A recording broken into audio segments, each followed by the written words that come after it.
Hello my dear student, myself G.K. Mishra and welcome back in Vidya classes of biology Motihari. हम लोग अभी start करने चल रहे हैं माइक्रोस्पोरोजेनेसिस के बारे में। और ये माइक्रोस्पोरोजेनेसिस क्या होता है हम लोग पहले भी बात कर चुके हैं माइक्रोस्पोरोजेनेसिस के बारे में। जैसे कि हम आपको जब एंथर पढ़ा रहे थे तो उसमें बताए हुए थे कि एंथर में होता क्या है कि उसके प्रत्येक जो कोने होते हैं ना कॉर्नर पे क्या होता है एक एक माइक्रोस्पोरेंजिया होता है। हम ये भी बात कर चुके थे कि एंथर जो होता है क्या होता है बाइलोब्ड होता है। और बाइलोब्ड स्ट्रक्चर में क्या होता है ये प्रत्येक लोब के अंदर दो क्या होते हैं चैम्बर होते हैं। और प्रत्येक चैम्बर में क्या होता है एक एक माइक्रोस्पोरेंजियम होता है। और ये माइक्रोस्पोरेंजियम ही होता है क्या माइक्रोस्पोरोजेनेसिस के फॉर्मेशन में। इसी माइक्रोस्पोरेंजियम के द्वारा क्या होता है माइक्रोस्पोर का फॉर्मेशन होता है और उसी को हम लोग बोलते हैं माइक्रोस्पोरोजेनेसिस। एक बात आपको जैसे भी हम लोग ये भी टर्म देखे हुए थे जिसके भी लास्ट में जेनेसिस लगा हो उसका मतलब होता है टू फॉर्मेशन मतलब निर्माण होना। तो यहाँ किसकी निर्माण हो रही है तो माइक्रोस्पोरोजेनेसिस है। तो जेनेसिस का मतलब होता है निर्माण होना मतलब उसके पहले वाले का मतलब माइक्रोस्पोर का। तो माइक्रोस्पोर के बनने की प्रोसेस को माइक्रोस्पोरोजेनेसिस कहते हैं। अब ये माइक्रोस्पोर कौन से होते हैं तो हम बात किए थे माइक्रोस्पोर के बारे में लघु बीजाणुधारी जो होते हैं उसमें लघु बीजाणु होते हैं जिनको हम लोग बोलते हैं क्या पोलन ग्रेन। और ये जो है पोलन ग्रेन माइक्रोस्पोर और ये डेवलप होकर पोलन ग्रेन निकलते हैं। जब ये एंथर मैच्योर हो जाता है तो एंथर मैच्योर होकर उससे पोलन ग्रेन निकलते हैं मींस परागकण निकलते हैं। ठीक है तो आइए हम लोग कुछ उसके प्रोसेस को समझते हैं किस तरह से ये माइक्रोस्पोरेंजियम का फॉर्मेशन कैसे होता है। ये माइक्रोस्पोरेंजियम किस तरह माइक्रोस्पोर का फॉर्मेशन करता है मींस की माइक्रोस्पोरोजेनेसिस क्या है उसके प्रोसेस को समझेंगे। फिर उसके बाद हम लोग को क्या समझना है इसके लेयर के बारे में कौन कौन से लेयर के मिलने से माइक्रोस्पोरेंजियम का निर्माण हुआ है उनके बारे में हम लोग ये सारे टॉपिक को अभी कवर करेंगे। तो आइए हम लोग स्टार्ट करते हैं इसको। ठीक है तो चलिए हम कुछ एक एक कर करके पॉइंट वाइज पॉइंट पहले इसको पढ़ लेते हैं जो एनसीईआरटी का पॉइंट है उसे समझ लेते हैं। आइए सबसे पहले जैसे कि हम स्ट्रक्चर ऑफ माइक्रोस्पोरेंजियम के बारे में देख रहे हैं। ठीक है माइक्रोस्पोरेंजियम का स्ट्रक्चर जैसे कि यहाँ पे देखिएगा ये लघु बीजाणुधानी का संरचना किस तरह होता है उसके बारे में हम लोग पढ़ेंगे। अब in a transverse section a typical microsporangium appears near circular in outline। हम लोग जैसे कि ये देखते हैं जब भी हम अगर ट्रांसवर्स सेक्शन करें फ्लावर के एंथर का ट्रांसवर्स सेक्शन करते हैं तो वहां पे हमको क्या दिखता है माइक्रोस्पोरेंजियम दिखता है। और वो माइक्रोस्पोरेंजियम कैसे होते हैं गोलीय नजर आते हैं कैसे सर्कुलर नजर आते हैं। ठीक है बाहरी रूपरेखा के आधार पे हम लोग अगर माइक्रोस्पोरेंजियम को देखें तो किस तरह नजर आते हैं ये गोले में नजर आते हैं सर्कुलर में नजर आते हैं। ठीक है इनको क्या बोल देंगे हम सर्कल। ठीक है सर्कुलर में ये नजर आते हैं जैसे हम बताए भी थे ये होता है ना ये कॉर्नर पे प्रत्येक कॉर्नर पे ऐसे होता है। ठीक है तो ये जो चार कॉर्नर पे हम लोग देख रहे हैं ना ये एंथर हुआ और एंथर के चारों कॉर्नर पे ये चार माइक्रोस्पोरेंजियम है। चार माइक्रोस्पोरेंजियम जो हम लोग देख रहे हैं ये देखने में बाहरी रूपरेखा से कैसे दिख रहा है गोलीय में दिख रहा है ना गोलीय मींस की सर्कुलर दिख रहा है। तो इसीलिए बोला गया है कि जितने भी माइक्रोस्पोरेंजियम होते हैं वो बाहरी रूपरेखा के आधार पे आउटलाइन में उन्हें देखा जाए बाहरी रूपरेखा के आधार पे देखा जाए तो सर्कुलर होते हैं। ओके अब उसके बाद हम लोग देखते हैं it is generally surrounded by 4 wall layers।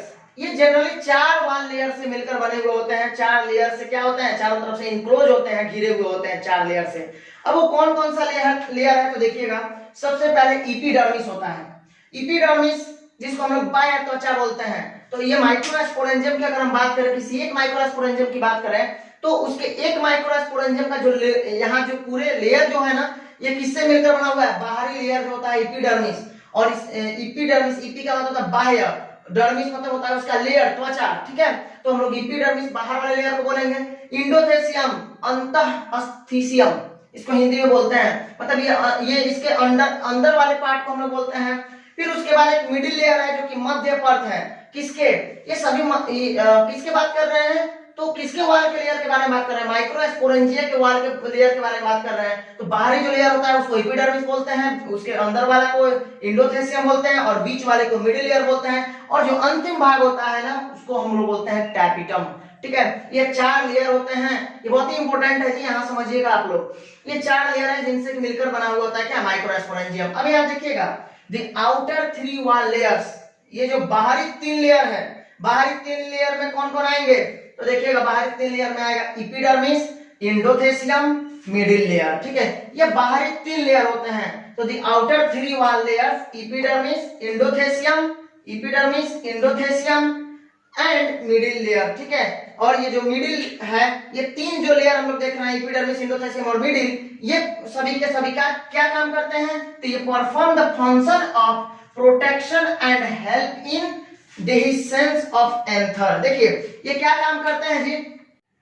तो ये जो बाहरी तीन लेयर है, एपिडर्मिस, इंडोथेसियम और मिडिल लेयर, ये तीनों लेयर मिलकर क्या करते हैं? बहुत ही इंपॉर्टेंट कार्य करते हैं, मींस की प्रोटेक्शन का कार्य करते हैं। और ये माइक्रोस्पोरेंजियम को क्या करेंगे? प्रोटेक्ट करेंगे। जो बाहरी तीन लेयर है वो क्या करेगा? प्रोटेक्शन का कार्य करेगा। और उसके साथ ही साथ एक और कार्य होता है इसका, कौन सा काम है? तो ये एंथर जब मैच्योर हो जाता है तो उस एंथर, देखिए चूंकि हम लोग जानते हैं एंथर के अंदर क्या होता है? पॉलन ग्रेन होता है। और जब ये एंथर मैच्योर हो जाता है तो उसके अंदर से जो पॉलन ग्रेन होते हैं वो बाहर आते हैं, ठीक है। तो जब वो एंथर मैच्योर हो जाएगा तो उसको क्या डेहिसेंस होना भी जरूरी है। मान लीजिए कि उसका स्फुटन होना भी जरूरी है, वो एंथर का फटना जरूरी है। अगर एंथर जब तक नहीं फटता है तो उसके अंदर जो भी पॉलन ग्रेन है वो बाहर नहीं आएंगे। तो जैसे ही एंथर मैच्योर हो जाता है तो उसको ये क्या करते हैं? यही तीन लेयर जो होते हैं, एपिडर्मिस, इंडोथेसियम और मिडिल लेयर, ये उसका डेहिसेंस करते हैं और एंथर से पॉलन ग्रेन को बाहर रिलीज करते हैं, ठीक है। तो चलिए अब यहाँ हम लोग जैसे देखते हैं, अब हमारा अगला जो लेयर है, हम क्या देख रहे थे? सबसे पहले हम एपिडर्मिस, इंडोथेसियम और मिडिल लेयर, इन तीनों लेयर के बारे में समझ चुके हैं कि ये तीनों लेयर क्या करते हैं? प्रोटेक्शन में हेल्प करते हैं। फ्लावर के प्रोटेक्शन में हेल्प करते हैं ये माइक्रोस्पोरेंजिया के जो बाहरी लेयर है ना, बाहरी लेयर का प्रोटेक्शन, ये तीन जो लेयर है, ये तीनों मिलकर माइक्रोस्पोरेंजिया का प्रोटेक्ट कर रहे हैं, माइक्रोस्पोरेंजिया को। और जब पॉलन ग्रेन क्या हो जाए? मैच्योर हो जाए, तो उस पॉलन ग्रेन का डेहिसेंस करके उससे एंथर जब मैच्योर हो जाए तो उस एंथर जब मैच्योर हो जाए तो उस एंथर को का डेहिसेंस करके ये पॉलन ग्रेन को बाहर निकालने में मदद करते हैं। इतने सारे पॉइंट हमने देख लिया था। अब हमें क्या देखना है कि अगला जो लास्ट पॉइंट होता है, जिसको हम लोग टैपिटम बोलते हैं, जो इनर मोस्ट लेयर होता है माइक्रोस्पोरेंजिया का, तो वो टैपिटम का काम क्या होता है? तो टैपिटम ये नॉरिशमेंट का कार्य करता है। नॉरिशमेंट का मतलब होता है क्या? पोषण प्रदान करना। किसको पोषण प्रदान करेगा? तो डेवलपिंग पॉलन ग्रेन को। वैसा पॉलन ग्रेन जो उस माइक्रोस्पोरेंजियम के अंदर डेवलप हो रहे हैं, तो उसमें जो माइक्रोस्पोरेंजिया के अंतिम लेयर होता है ना, लास्ट लेयर जो होता है, वो जिसको टैपिटम बोलते हैं, ये टैपिटम उस डेवलपिंग पॉलन ग्रेन को क्या करेंगे? उसे नॉरिशमेंट करते हैं, ठीक है। तो अब आइए उसे हम एक बार समझ लेते हैं। चलिए नोट करेंगे इसे। जैसे कि हम देखते हैं, the innermost layer is the tapetum. जो इनर मोस्ट लेयर होता है उसको हम लोग टैपिटम बोलते हैं। और tapetum it nourishes the developing pollen grain. और ये क्या करता है? जो भी पॉलन ग्रेन डेवलप हो रहे होते हैं ना, उन्हें ये नॉरिश करता है, मतलब पोषण प्रदान कराता है, ठीक है। अब उसके बाद cells of the tapetum possess dense cytoplasm. देखिए जो टैपिटम के जो सेल है, कोशिकाएं जो भी है टैपिटम का, तो टैपिटम की जितनी कोशिकाएं हैं वो सभी डेंस साइटोप्लाज्म, डेंस का मतलब होता है क्या? बहुत ही कॉम्प्लेक्स, ठीक है। तो यहाँ पे डेंस साइटोप्लाज्म को क्या करते हैं? उनके अंदर डेंस साइटोप्लाज्म होता है and generally have more than one nucleus. और सामान्य रूप से उनके पास एक से अधिक क्या होते हैं? न्यूक्लियस होते हैं, केंद्रक होते हैं। इतना याद रखिएगा। हमने क्या देखा? टैपिटम का जो सेल होता है उसमें काफी सारे साइटोप्लाज्म होते हैं, जिसको डेंस साइटोप्लाज्म बोला गया, मतलब घना। डेंस का मतलब होता है घना, कॉम्प्लेक्स। काफी सारे साइटोप्लाज्म वहां होते हैं और जनरली इसमें क्या होता है? जनरली एक से अधिक न्यूक्लियस होते हैं, more than one nucleus present होते हैं। अब अगला हम देखते हैं, when the anther is young. जब एंथर यंग हो जाए, यंग का मतलब क्या होता है जी? यंग का मतलब मैच्योर नहीं समझेंगे, इमैच्योर। यंग का मतलब क्या हो जाएगा? इमैच्योर। इमैच्योर बोले का मतलब क्या होता है जी? अपरिपक्व, ठीक है। ये यंग का मतलब होगा अपरिपक्व। तो जब भी एंथर अपरिपक्व अवस्था में हो, यंग हो, परिपक्व नहीं हो, अभी मैच्योर नहीं हुआ हो, इमैच्योर अवस्था में हो, तो group of compactly arranged homogeneous cell. Homogeneous का मतलब है सजातीय, ठीक है। मतलब एक ही तरह के कोशिकाएं होता है और एक ही तरह के कोशिकाओं का ग्रुप होता है उसके अंदर। और हम लोग पहले से ये चीजें जान चुके हैं कि सेल के, देखेंगे सेल के ग्रुप ऑफ सेल को हम लोग क्या बोलेंगे? टिश्यू बोलते हैं, टिश्यू बोलते हैं ना। और ग्रुप ऑफ टिश्यू को हम क्या बोलते हैं? ऑर्गन बोलते हैं ना, ऑर्गन हो जाएगा। और ग्रुप ऑफ ऑर्गन को हम लोग क्या बोलते हैं? ऑर्गन सिस्टम बोलते हैं। और ग्रुप ऑफ ऑर्गन सिस्टम को हम लोग बॉडी बोलते हैं, मतलब उससे हमारा बॉडी का निर्माण होता है। तो ये पॉइंट जो है हम आप लोग को पहले बता चुके हैं। क्या सेल के मिलने से क्या टिश्यू का निर्माण होता है। तो ग्रुप ऑफ सेल इसको हम क्या बोलते हैं, ग्रुप, ठीक है, GROUP, ग्रुप बोलेंगे। तो सेल के ग्रुप को हम लोग टिश्यू बोलते हैं, मतलब कोशिकाओं के समूह को ऊतक कहते हैं, और ऊतक के समूह को ऑर्गन, ऑर्गन के समूह को क्या कहेंगे, ऑर्गन सिस्टम, और ऑर्गन सिस्टम के समूह से क्या बनता है, हमारे बॉडी का निर्माण होता है। अब एक बात आपको बताना है, जैसे हम क्या पढ़ रहे हैं, हम देखें कि सेल के ग्रुप से टिश्यू का निर्माण हो रहा है, सेल के बहुत सारे सेल के मिलने से टिश्यू का निर्माण हो रहा है। उसी तरह से जब ये एंथर मैच्योर नहीं हुआ रहता है, अभी यंग रहता है, तो उसके यंग अवस्था में मतलब इमैच्योर स्टेज में क्या होता है, बहुत ही सारे क्या होते हैं, होमोजीनियस सेल होते हैं, मतलब सजातीय कोशिकाओं का ग्रुप होता है। और हम अभी जस्ट देख चुके हैं कि कोशिकाओं के ग्रुप को हम लोग क्या कहते हैं, ऊतक कहते हैं, मतलब सेल के ग्रुप को टिश्यू कहते हैं। तो फिर उसे हम क्या कह देंगे, जब होमोजीनियस सेल का बहुत सारा कॉम्पैक्टली अरेंज्ड होंगे, काफी सारे वहां पे ग्रुप होंगे कोशिकाओं का, सजातीय कोशिकाओं का, तो उसे हम बोलते हैं एस्पोरोजीनस टिश्यू। क्या बोलते हैं, क्योंकि टिश्यू का निर्माण कर लेगा ना, तो उसे उस टिश्यू को हम लोग क्या बोल देते हैं, एस्पोरोजीनस टिश्यू बोल देंगे। और ये एस्पोरोजीनस टिश्यू जो होता है occupies the centre of each microsporangium, और ये जो होता है कहां प्रेजेंट होगा, तो ये प्रत्येक, देखिए ये एस्पोरोजीनस टिश्यू जो है ये प्रत्येक माइक्रोस्पोरेंजियम के सेंटर पे प्रेजेंट होता है। अब जैसे कि हम यहाँ पे देख रहे हैं, देखेंगे, मान लीजिए ये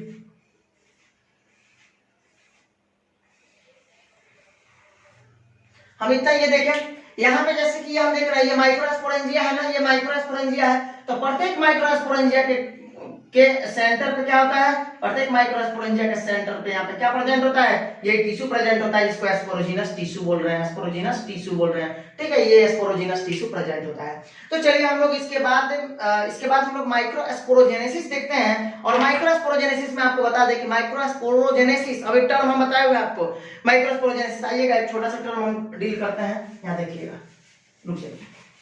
जैसे कि देखिए माइक्रोस्पोरोजेनेसिस में हम लोग पहले से बात कर चुके थे, किसी भी स्पोर का फॉर्मेशन, जैसे देखिए हम लोग को जो अभी जो टॉपिक देखना है वो है हमारा माइक्रोस्पोरोजेनेसिस। तो पहले समझ लेते हैं, उसके बाद हम लोग इसको नोट करेंगे, ठीक है। तब अभी पहले समझ लीजिए, फिर उसके बाद थ्योरी में हम आप लोग को इसका नोट करवा देंगे। यहाँ माइक्रोस्पोरोजेनेसिस एक टर्म आता है, शुरू से हम लोग पढ़ते आ रहे हैं, क्या सर, गैमेटोजेनेसिस, फिर उसके बाद हम लोग स्पर्मेटोजेनेसिस,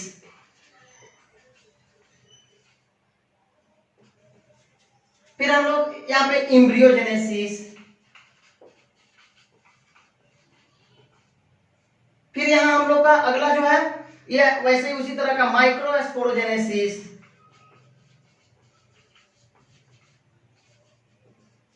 ये जो भी है हम लोग को ये लास्ट में है, ये तो इतना तो कंफर्म आ रहा है समझ में कि सबके लास्ट में जेनेसिस लगा हुआ है, सबके लास्ट में जेनेसिस लगा हुआ है। तो ये जेनेसिस का मतलब क्या होता है, जेनेसिस का मतलब होता है टू फॉर्मेशन, टू फॉर्मेशन मतलब का क्या हुआ, इसका निर्माण होना, ठीक है। फॉर्मेशन का मतलब क्या होता है जी, निर्माण होना। तो यहाँ किसी ना किसी चीज की निर्माण हो रही है, इतना समझिएगा, निर्माण होना, ठीक है, यहाँ निर्माण हो रहा है। अब क्या चीज का निर्माण हो रहा है, तो इसके बगल वाले का, अगर हम जेनेसिस जहां भी लगा होगा तो क्या बोलेंगे, जेनेसिस का मतलब होता है टू फॉर्मेशन, मतलब निर्माण हो रहा होगा, फॉर्मेशन हो रहा है, तो किसका फॉर्मेशन, उसके पहले वाले का फॉर्मेशन हो रहा है। तो पहले में किसका फॉर्मेशन हो रहा है, तो यहाँ माइक्रोस्पोर का फॉर्मेशन हो रहा है। क्या बोलेंगे, तो इसका यहाँ से ये इसका क्या हुआ, माइक्रोस्पोर हुआ ना, माइक्रोस्पोर, ठीक है। तो माइक्रोस्पोर का फॉर्मेशन होना मतलब लघु बीजाणु का निर्माण होना, यही कहलाता है लघु बीजाणु धानी, ठीक है, लघु बीजाणु धानी। अब देखिए जैसे कि लघु बीजाणु धानी का जो कैसे फॉर्मेशन हो रहा है, कैसे लघु बीजाणु का निर्माण हो रहा है, तो ये चीजें हम लोग माइक्रोस्पोरोजेनेसिस के पूरे प्रोसेस को जब पढ़ेंगे तो वहां पे समझेंगे। अभी यहाँ पे आप देखिएगा, अगर मान लीजिए आपको इतना सारा टर्म अभी हम जस्ट बता रहे हैं, एक छोटा सा टर्म है जिसमें कि आपको ये सारा टर्म, जिसमें कि एक छोटे से समय में आप पूरे इस टर्म का डिफिनेशन जान सकते हैं, और पेपर में आता भी है, नीट में भी आया हुआ, इससे क्वेश्चन आ जाता है। The process of formation of gamete is called, तो गैमेटोजेनेसिस मतलब देखिए कैसे बोलेंगे, जैसे इसमें the process of formation of microspore is called microsporogenesis, the process of formation of gamete is called gametogenesis, the process of formation of sperm is called spermatogenesis, the process of formation of embryo is called as embryogenesis, the process of formation of microspore is called microsporogenesis। इतना term आप लोगों को समझ में आ गया। अब यहाँ पे देखिए जैसे कि मान लीजिए अगर गैमेटोजेनेसिस है तो सेम वैसे ही होगा ना, जेनेसिस का मतलब क्या होता है जी, निर्माण होना, ठीक है, फॉर्मेशन, ठीक है, निर्माण होना, मतलब टू फॉर्मेशन। तो यहाँ निर्माण किसका हो रहा है, फॉर्मेशन किसका हो रहा है, तो गैमेट का फॉर्मेशन हो रहा है, मतलब इसको हिंदी में क्या बोलते हैं, युग्मक। ठीक है, युग्मकों का निर्माण होना। ठीक है, तो युग्मक के निर्माण होने की प्रक्रिया को हम लोग युग्मक जनन कहते हैं इसका हिंदी। तो युग्मक जेनेसिस मतलब गैमेटोजेनेसिस उसको बोल दिए। फिर स्पर्मेटोजेनेसिस बोलने का मतलब क्या होता है, स्पर्म का निर्माण होना। ठीक है, स्पर्म के बनने की प्रक्रिया को हम लोग स्पर्मेटोजेनेसिस बोलते हैं। फिर एम्ब्रियोजेनेसिस का मतलब क्या हुआ, जेनेसिस का मतलब निर्माण होना, और किसका निर्माण होना, तो उसके बगल वाले का मतलब एम्ब्रियो का। तो एम्ब्रियो के निर्माण होने की प्रक्रिया को एम्ब्रियोजेनेसिस बोलते हैं। फिर उसके बाद माइक्रोस्पोरोजेनेसिस मतलब माइक्रोस्पोर के बनने की प्रक्रिया को माइक्रोस्पोरोजेनेसिस बोलते हैं। तो चलिए इतने सारे पॉइंट हम इसलिए आप लोगों को समझा रहे हैं ताकि ये एक साथ में हम लोग इसको रिलेट कर पाए। और ये ऐसा नहीं कि आगे अब जब जाइएगा, जब हम लोग ह्यूमन रिप्रोडक्शन पढ़ेंगे तो ह्यूमन रिप्रोडक्शन में हम लोग को गैमेटोजेनेसिस, स्पर्मेटोजेनेसिस, एम्ब्रियोजेनेसिस से तीनों टर्म मिलेगा। ठीक है, लेकिन अभी हम लोग को ये फ्लावर के बारे में पढ़ रहे हैं, तो फ्लावर में जब ये अभी हम लोग जो पढ़ रहे हैं माइक्रोस्पोरोजेनेसिस के बारे में, और माइक्रोस्पोरोजेनेसिस में किस तरह से माइक्रोस्पोर का निर्माण होता है, मतलब पोलन ग्रेन का निर्माण होता है, और यही प्रोसेस माइक्रोस्पोरोजेनेसिस कहलाता है। ठीक है, तो अब आइए हम लोग उसके बारे में कुछ टॉपिक डील करते हैं। अब देखते हैं यहाँ पे माइक्रोस्पोरोजेनेसिस की प्रोसेस को। देखिए किस तरह से माइक्रोस्पोरोजेनेसिस किस तरह, देखिए जैसे इसका हिंदी से ही समझते हैं। माइक्रोस्पोरोजेनेसिस लघु बीजाणु का जनन। तो जनन का मतलब क्या होता है, निर्माण होना। तो किसका निर्माण होना, तो लघु बीजाणु का निर्माण होना। तो अब हमें देखना है कि किस तरह माइक्रोस्पोर का निर्माण हो रहा है, उसके बारे में आइए हम लोग प्रोसेस समझते हैं। तो यहाँ पे जैसे हम देख रहे हैं, जितने माइक्रोस्पोरेंजिया, एक माइक्रोस्पोरेंजिया के अंदर हम देखें तो उसमें क्या होता है, हाइपोडर्मल सेल होता है। इसको हम लोग माइक्रोस्पोरेंजिया ही बोलते हैं ना। ये हुआ आपका क्या, माइक्रोस्पोरेंजिया। ठीक है, ये लघु बीजाणुधानी, और लघु बीजाणुधानी के अंदर क्या होता है, हाइपोडर्मल सेल होता है माइक्रोस्पोरेंजिया के अंदर। अब ये हाइपोडर्मल सेल देखिए यहाँ पे हम दिखा रहे हैं, हाइपोडर्मल सेल क्या, अधोस्तरीय कोशिका इसको बोलते हैं। अब इसमें डिवीजन होता है, डिवाइड किया, देखिए ये डिवाइड करता है, डिवाइड करके ये आर्कीस्पोरियल सेल बनाता है। आर्कीस्पोरियल सेल बना है, यहाँ पे शो कर रहा है ना एरो से, आर्कीस्पोरियल सेल। अब ये आर्कीस्पोरियल सेल में डिवीजन होता है, और डिवाइड होकर ये क्या बना लेता है, डिवाइड कितने सेल में होता है, डिवाइड इनटू 2 सेल्स। ठीक है, ये 2 कोशिकाओं में डिवाइड होता है, बढ़ जाता है, जिसको हम पहले वाले कोशिका का नाम देते हैं प्राइमरी पेराइटल सेल, और दूसरे वाले का नाम है प्राइमरी माइक्रोस्पोरोजीनस सेल। देखिए प्राइमरी पेराइटल सेल जो होता है प्राथमिक भीतीय कोशिका होता है, और इसके द्वारा जो ये माइक्रोस्पोरेंजिया का 3 लेयर है उसका डेवलपमेंट होता है। ठीक है, हम लोग यहाँ एंथर के बारे में देख रहे थे कि एंथर के अंदर क्या हुआ, ये पहले जो इमैच्योर स्टेज में जब है तो वहां पे हाइपोडर्मल सेल होता है, और वहां ये हाइपोडर्मल सेल डिवाइड होकर आर्कीस्पोरियल सेल बनाता है। और ये आर्कीस्पोरियल सेल जो होते हैं डिवाइड होते हैं 2 कोशिकाओं में, और 2 कोशिकाओं उसमें कौन कौन, प्राइमरी पेराइटल सेल और दूसरा प्राइमरी माइक्रोस्पोरोजीनस सेल। ठीक है, तो यहाँ पे ये जो प्राइमरी पेराइटल सेल है, प्राथमिक भीतीय कोशिका, इनके द्वारा क्या होता है, जो 3 लेयर होता है ना माइक्रोस्पोरेंजियम का 3 लेयर, कौन कौन सा था, ये यहाँ जैसे कि हम लोग देखे थे, एपिडर्मिस होता है, मिडिल लेयर और टैपिटम। वो वहां पे 4 लेयर हम लोग पढ़े थे, 4 लेयर देखे थे ना, epidermis, middle layer, epidermis, endothelium और मिडिल लेयर। ठीक है, और लास्ट था टैपिटम। लेकिन यहाँ पे हम लोग 3 लेयर क्यों बोल रहे हैं, तो एपिडर्मिस और मिडिल लेयर ना, ये दोनों मिलकर ना एंडोथेलियम वाले लेयर को डेवलपमेंट कर देते हैं। ठीक है, एंडोथेलियम लेयर का जो डेवलपमेंट होता है इन्हीं दोनों लेयर की वजह से होता है। इसीलिए यहाँ पे हम लोग सीधे ये प्राइमरी पेराइटल सेल जो होता है ये 3 लेयर का डेवलपमेंट करता है, 3 लेयर में डिवाइड हो जाता है, और वो लेयर होता है एपिडर्मिस, बाह्य त्वचा जिसका हिंदी बोलते हैं, मिडिल लेयर, मध्य परत जो होता है या मध्य स्तर जो होता है, और टैपिटम होता है जो कि लास्ट उसका ये माइक्रोस्पोरेंजियम का, लघु बीजाणुधानी का अंतिम लेयर होता है। ठीक है, अब यहाँ देखते हैं मिडिल लेयर जो होता है 1 से 3 लेयर का होता है। ठीक है, 1 से 3 लेयर का, और टैपिटम का काम क्या होता है, तो न्यूरिशमेंट का काम होता है, नॉरिशमेंट का काम होता है। ये नॉरिशमेंट करते हैं किसको, मतलब पोषण प्रदान करने का कार्य होता है इनका। तो ये पोषण किसको प्रदान करते हैं, तो जो भी डेवलपिंग पोलन ग्रेन है, मतलब जो पोलन ग्रेन डेवलप हो रहे होते हैं ना, उस पोलन ग्रेन को ये क्या करते हैं, डेवलप पोलन ग्रेन को नॉरिशमेंट प्रदान करते हैं, मतलब पोषण प्रदान करते हैं, नॉरिशमेंट करते हैं। अब यहाँ पे हम लोग को देखना है प्राइमरी पेराइटल सेल, तो हम देख लिए कि 3 सेल में डिवाइड हुए, 3 लेयर में डिवाइड हुए, लेकिन प्राइमरी माइक्रोस्पोरोजीनस सेल का काम क्या होता है उसके बारे में समझते हैं। देखिए प्राइमरी माइक्रोस्पोरोजीनस कहने का मतलब होता है, हिंदी होगा इसका प्राथमिक पुंग बीजाणु जनन कोशिका, मतलब ये बीजाणु जनन कोशिका है। इसका मतलब ये हुआ कि यही वो कोशिका है जो जनन कर रही है। देखिए यहाँ पे जनन का मतलब निर्माण, फॉर्मेशन होता है ना जी, फॉर्मेशन होना, जनन मीन्स होता है फॉर्मेशन होना, मतलब निर्माण होना। ये किस चीज का निर्माण कर रहा है जी, ये किसका निर्माण करेगा, तो बीजाणु का निर्माण करेगा। तो ये मतलब कि स्पोर का निर्माण करेगा, जिसको हम लोग क्या बोल रहे हैं, माइक्रोस्पोर जो हुआ, या फिर इसी को हम लोग पोलन ग्रेन बोल रहे हैं ना, पोलन ग्रेन इसी को बोलते हैं। तो यानी कि पोलन ग्रेन का जो फॉर्मेशन कर रहा है कहीं ना कहीं यही प्राइमरी माइक्रोस्पोरोजिनस सेल है जो माइक्रोस्पोर का फॉर्मेशन कर रहा है, मींस की पोलन ग्रेन का फॉर्मेशन कर रहा है। तो अब उसके बारे में हम लोग देखेंगे कि कैसे प्राइमरी माइक्रोस्पोरोजिनस सेल में किस तरह डिवीजन होता है, डिवीजन होकर ये एमएमसी बन जाते हैं, माइक्रोस्पोर मदर सेल। और हम लोग ये पढ़ते आ रहे हैं, ये थर्ड चैप्टर में पढ़ना है आप लोग को, रिप्रोडक्शन में भी इसके बारे में वहां पे माइक्रोस्पोर मदर सेल है, और वहां भी जब हम लोग जाएंगे oogenesis में तो वहां एक मदर सेल होता है, जैसे उगोनियम, ठीक है, उगोनिया जो होता है ना मदर सेल होता है। तो उसी तरह से ये मदर सेल यहाँ होते हैं जिसके द्वारा क्या होता है, पोलन ग्रेन का फॉर्मेशन होता है, पोलन ग्रेन का निर्माण होता है। तो एमएमसी होता है माइक्रोस्पोर मदर सेल। कहां से कैसे आता है, तो ये प्राइमरी माइक्रोस्पोरोजिनस सेल डिवाइड होता है, डिवाइड होकर एमएमसी में बनता है, और एमएमसी में क्या होता है, मियोसिस होता है, और मियोसिस होकर वो बहुत सारे गैमेट का फॉर्मेशन करते हैं, ठीक है। तो अब आइए हम लोग इसके प्राइमरी माइक्रोस्पोरोजिनस सेल का एक प्रोसेस एक बार समझ लेते हैं। ओके, तो चलिए अब यहाँ हम लोग देखते हैं, जैसे कि ये जो प्राइमरी माइक्रोस्पोरोजिनस सेल था, हम जस्ट अभी इसके पहले आप लोग को बताए हुए थे कि दो तरह के कोशिकाओं का निर्माण हो रहा है, ठीक है, एक प्राइमरी पैराइटल सेल था और एक दूसरा क्या था, प्राइमरी माइक्रोस्पोरोजिनस सेल था। ये बीजाणुजन कोशिकाएं जो है, अब इसी प्राइमरी माइक्रोस्पोरोजिनस सेल में क्या होता है, मियोटिक डिवीजन होता है।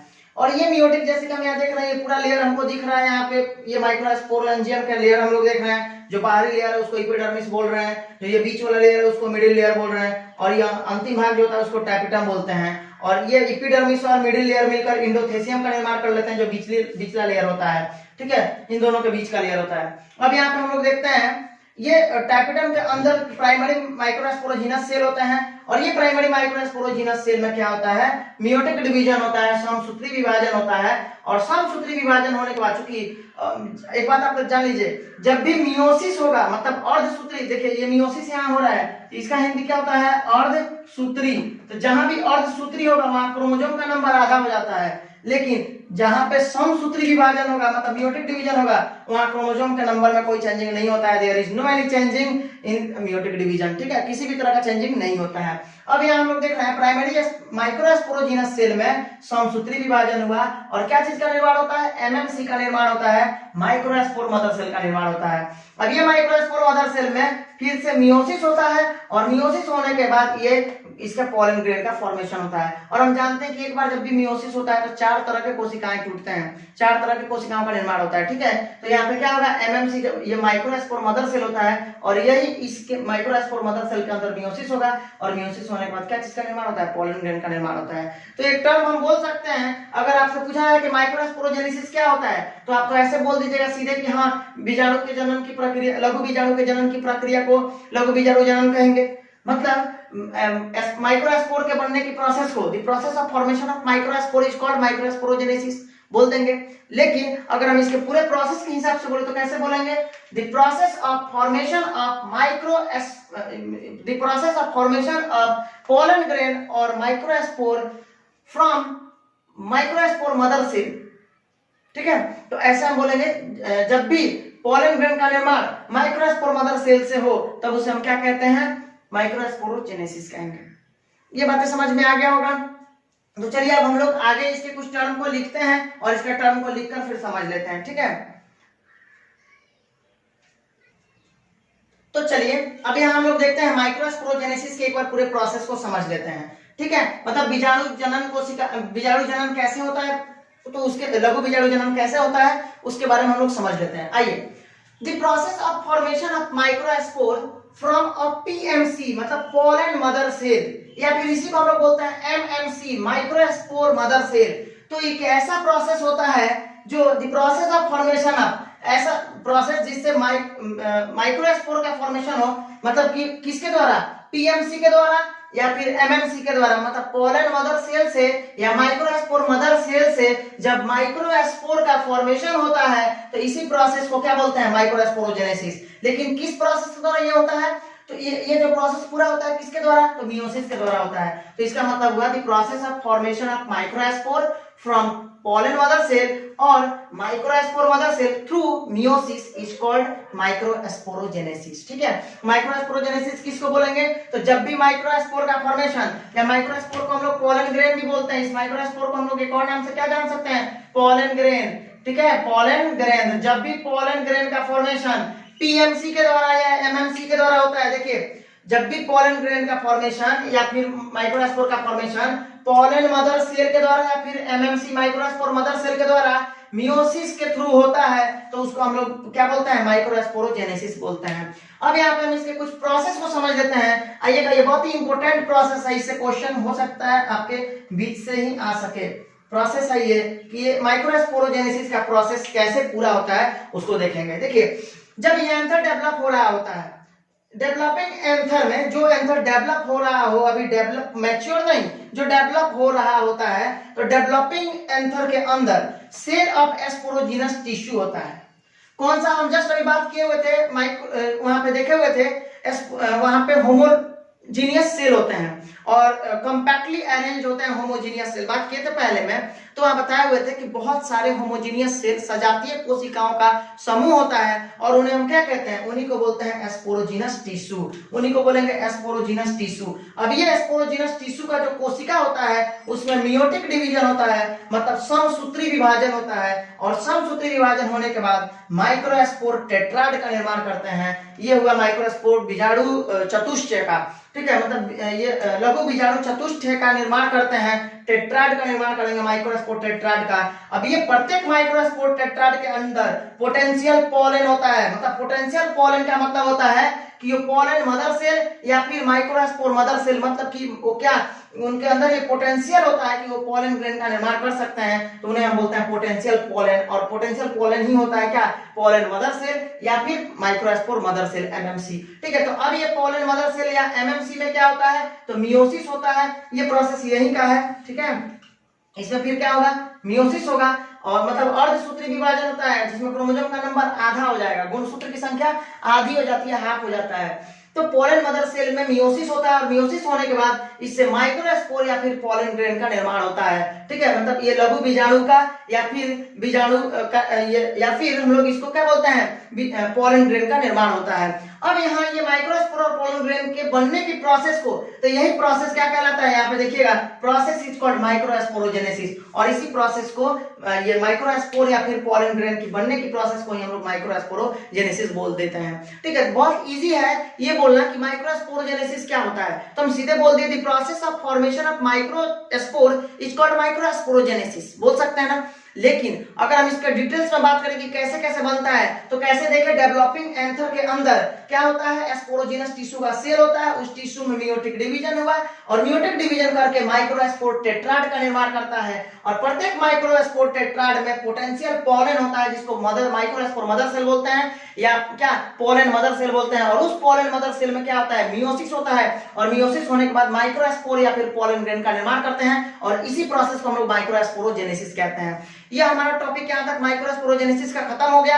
हम लोग कुछ माइक्रोस्पोरोजेनेसिस से कुछ और एनसीईआरटी का जो पॉइंट है उसको कवर करेंगे, जो हम लोग नेक्स्ट क्लास में पढ़ेंगे। ओके, तो आप लोग ऐसा करेंगे, जितना भी हम अभी देख रहे हैं, जितना पढ़ रहे हैं, उसके साथ ही साथ आप लोग नीट का क्वेश्चन सॉल्व करिए। ठीक है, नीट का जो 32 ईयर का क्वेश्चंस बैंक है उसको सॉल्व करिए, क्वेश्चन लगाइए। क्वेश्चन बिल्कुल लगेगा, क्योंकि जितने भी हम लोग पॉइंट को डिस्कस करेंगे सभी पॉइंट एनसीईआरटी से होंगे और जितने भी क्वेश्चंस आते हैं एनसीईआरटी से आते हैं।